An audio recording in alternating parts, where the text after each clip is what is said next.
नमस्कार दोस्तों, मैं अंकुर उपाध्याय स्वागत करता हूं आप सभी का एक बार फिर से अपनी नई वीडियो में। दोस्तों, दिग्गज आईटी कंपनी इन्फोसिस के नतीजे आ गए हैं और नतीजे खराब आए हैं। जी हाँ, डिसअपॉइंटमेंट है भाई साहब। और नतीजों के बाद अपना बाजार तो बंद है, लेकिन अमेरिका का बाजार है चालू। एडीआर टैंक कर गया है 4% करंटली। अब देखो शाम को क्या होता है क्या नहीं होता। मैं आप सभी के साथ सबसे पहले एडीआर को डिस्कस करना चाहूंगा। दोस्तों, एडीआर में गिरावट दिख रही है कितनी, एक बार आपके साथ करंटली शेयर करूं। 2% नीचे है इन्फोसिस का एडीआर, ज्यादा नहीं है, अच्छी बात यह है, चलो 2% तो एडजस्टेबल है। अब आप सभी के साथ बिना देरी के रिजल्ट्स को शेयर करना चाहूंगा कि कैसे रहे हैं नतीजे। हर एक पैमाने पे नंबर्स को डिस्कस करूंगा, प्रॉफिट से लेकर रेवेन्यू तक, और एक्सपेक्टेशंस क्या थी मोर इंपॉर्टेंटली वो। तो अगर नंबर्स की बात करी जाए तो सबसे पहले आता है पैट, यानी प्रॉफिट आफ्टर टैक्स।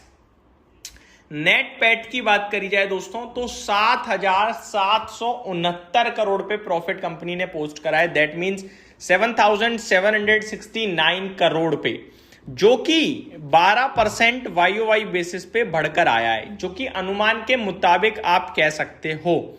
एग्जैक्टली जो एक्सपेक्टेशंस थी वो 7,800 करोड़ के सामने 7,800 करोड़ से 7,900 करोड़ की एक्सपेक्टेशंस थी। तो बिलो एक्सपेक्टेशंस हैं, अगर आप नोटिस करो तो थोड़ा सा अनुमान को मिस कर गए हैं। रेवेन्यू की बात करें, 48,211 करोड़ पे रेवेन्यू आया है। एक्सपेक्टेशन 48,367 करोड़ की थी, तो ये भी अनुमान से हल्की सी मिस कर गई है, थोड़ी सी, ज्यादा नहीं, थोड़ी सी, बिल्कुल थोड़ी सी। रेवेन्यू ग्रोथ वाईओवाई बेसिस पे 14% है, प्रॉफिट की ग्रोथ वाईओवाई बेसिस पे 12% है। अच्छी है भाई, खराब नहीं है, लेकिन वही वाली बात है, एक्सपेक्टेशंस का मुकाबला हो रहा है नहीं हो रहा देखने वाली बात होती है। तो एक्सपेक्टेशन से तो दोनों चीजें थोड़ी थोड़ी मिस कर गई हैं। सबसे बड़ी परेशानी का विषय बना है रेवेन्यू गाइडेंस।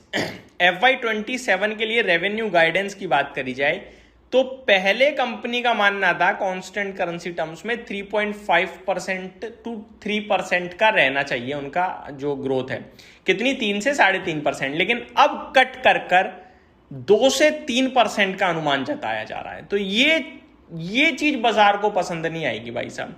ज्यादा बड़ा कट नहीं है, लेकिन अगर आप देखें तो अपर बैंड पे 0.5% का कट है और नीचे वाला बैंड 1% और नीचे हो गया है। ये चीज थोड़ी सी चिंता का विषय है, बाकी तो कोई चिंता का विषय नहीं दिख रहा है इतना। नंबर्स में प्रॉफिट भी झेल जाते, रेवेन्यू भी झेल जाते, लेकिन ये जो गाइडेंस कट है ना, ये नहीं झेल पाएगा बाजार। आगे, revenue increased 14% YoY, net profit grew 12% YoY, large deal wins remained healthy at $3.6 billion. अच्छा, डील विन अच्छी आई है, ये अच्छी बात है। जो लोग कह रहे हैं कि आईटी को काम नहीं है, काम तो दिख रहा है भाई, डील विन अच्छी दिख रही है। AI business continues to expand, ये भी अच्छी बात है। अब नेगेटिव क्या है, revenue and PAT were slightly below analyst expectations, ठीक है। Infosys reduced the upper end of FY27 revenue growth guidance from 3.5% to 3%, raising concerns about demand recovery। तो भैया ये सबसे बड़ी समस्या बनेगा कि ग्रोथ का रेवेन्यू गाइडेंस जो है वो कट कराया, घटाया है। The company also announced SS Kumar Das SCEO designate who will succeed Salil Parekh in April 2027।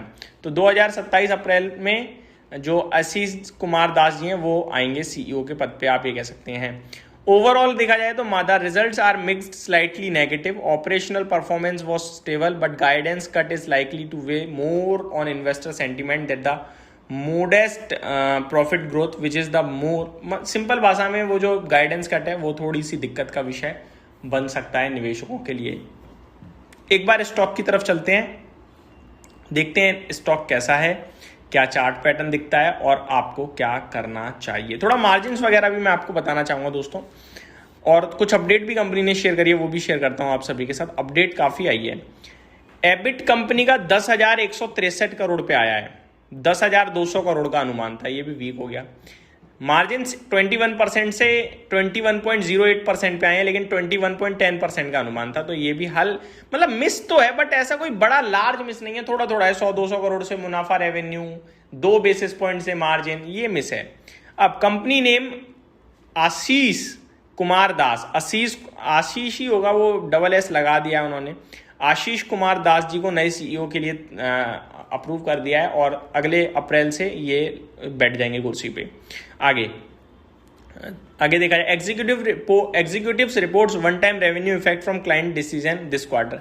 तो वन टाइम रेवेन्यू इफेक्ट भी है, अगर नहीं होता तो शायद रेवेन्यू अच्छा हो सकता था। Executive reports double digit growth in AI revenue for multiple quarters. तो एआई रेवेन्यू तो अच्छा बढ़ा है। Company executive says high end of forecast relied on improving economy currently not meeting expected levels.